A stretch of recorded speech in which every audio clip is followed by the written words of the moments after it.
Assalamualaikum warahmatullahi wabarakatuh.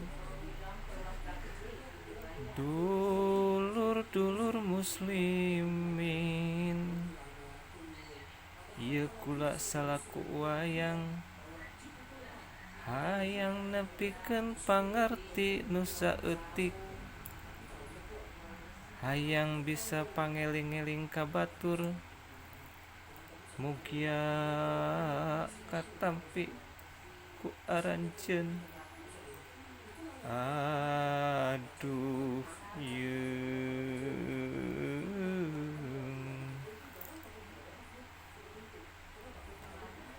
dina wengi ayeuna ieu kula erek nepikeun hiji pagawean hate. Ari ngaran hate nyaeta saperti rajana, saperti raja. Ieu ceuli, ieu panon, ieu irung, ieu biwir, ieu leungeunna, ieu dadana. Kabeh anggota badan teh eta tangtarana. Lamun ieu hate rusak, lamun urang teu bisa ngaping ieu hate, maka cilaka kabeh anggota badan. Dulur, nu mawi kitu ieu hate teh kudu dieusian ku mangrupa-rupa elmu anu bisa nepikeun ka pangeran.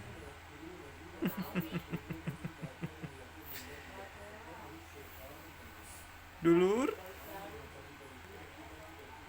mugia dina hate aranjeun bisa minuhan ieu hate teh ku mangrupa-rupa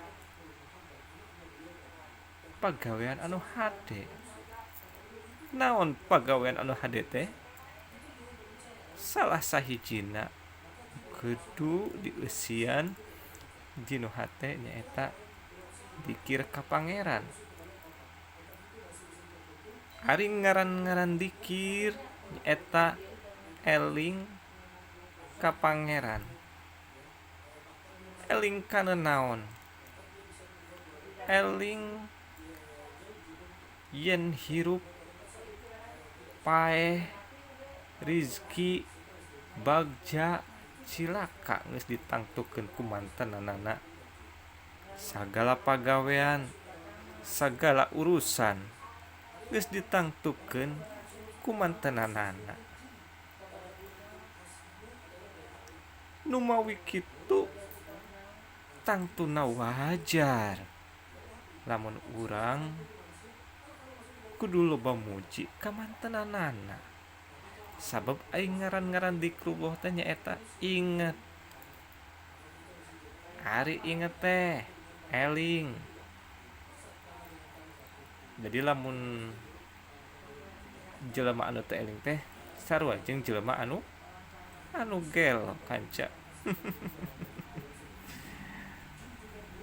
Lamun urang mau disaruakeun jeung jelema anu gelo, gelo ka saha? Gelo ka pangeran manehna teu inget-inget acan. Nu mawi lamun mau disaruakeun kudu loba dikir ka pangeran. Manfaat tina dikir ka pangeran bisa nepikeun ka ma'rifatan nu aya dinu hade ka pangeran. Nu mawi cik geura udag elmu saloba-lobana supaya bisa minuhan hate, supaya bisa manggih pangarti nu aya dina diri. Sabab pamohalan urang bisa wawuh ka pangeran tanpa urang neangan elmuna. Kitu kanca. Sabab ari pangeran anu nyiptakeun alam dunya, anu nyiptakeun hidup,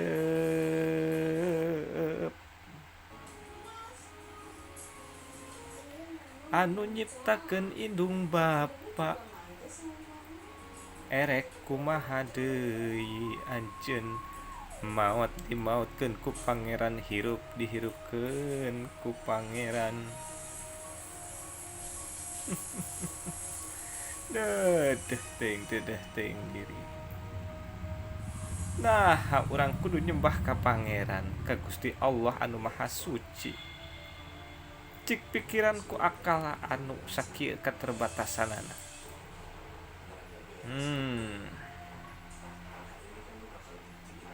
Saencan nimukeun ngaran Allah nyaeta Rabbul Alamin anu nyiptakeun sakabeh makhluk, bahwa alam dunya ieu diciptakeun pasti aya nu nyiptakeun, boh tinu gedena boh tinu leutikna, tinu sagede gunung, tinu sagede alam jagat, tinu saleutikna sireum, bahkan aya nu leuwih leutik ti sireum.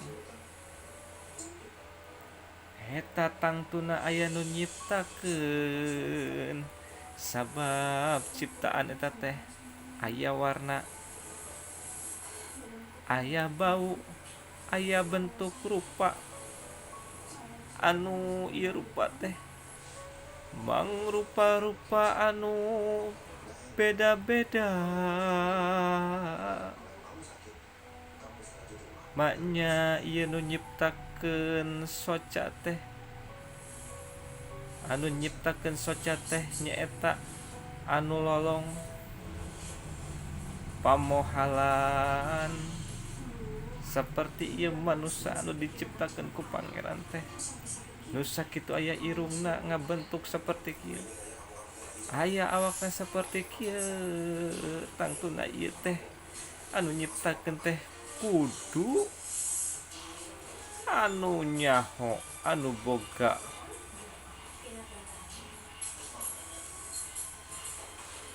karya anu maha ti sagala anu maha. Kitu kanca, kapikir ku aranjeun. Tangtuna lamun urang geus nganyahokeun eta aya nu nyiptakeun, bahwa ieu nu nyiptakeun teh kudu anu maha sampurna, sifatna anu maha sampurna, anu teu bisa disaruakeun jeung makhlukna. Kitu kanca, eta dawuh akal urang. Ari ceuk akal ditangkep yen ieu teh aya nu nyiptakeun. Saha nu nyiptakeun teh? Tuhan atau pangeran. Pangeran anu mana? Pangeran anu mimiti nyieun ieu. Di luhur pangeran apakah aya di pangeran? Aya. Di luhur pangeran aya di pangeran? Aya. Nepi ka akal teu mampu. Bahwa lamun ieu terus dilanjutkeun moal bener. Dipaskeun ku akal teh bahwa moal aya deui pangeran salintang ti hiji, moal aya 2, moal aya 3 kanca. Kitu moal aya hiji, moal aya 2, moal aya 3. Lamun aya 2 aya 3 eta pangeran teh atuh atuh bisa saling saing. Tah tidinya akal teh neangan saha ngaranna, sifatna seperti kumaha diteangan turun para nabi para rasul, bahwa disebatkeun nya aya nu nyiptakeun ngaranna teh Allah. Ieu sifatanana disucikeun tina sadaya kakiranganana kanca. Anu asmana teh bisa digero naon bae dina Asmaul Husna, mangga sambat ku haridep eta teh nami-nami pangeran. Aing ngaran mah anu hade aya di Asmaul Husna, tapi asma nu mutlakna nyaeta Allah Subhanahu wa ta'ala, nu mawi urang kudu sujud ka mantenanana. Tah kitu kanca.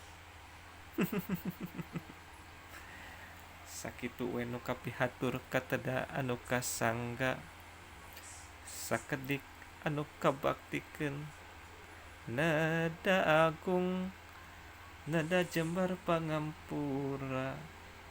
Wassalamualaikum warahmatullahi wabarakatuh.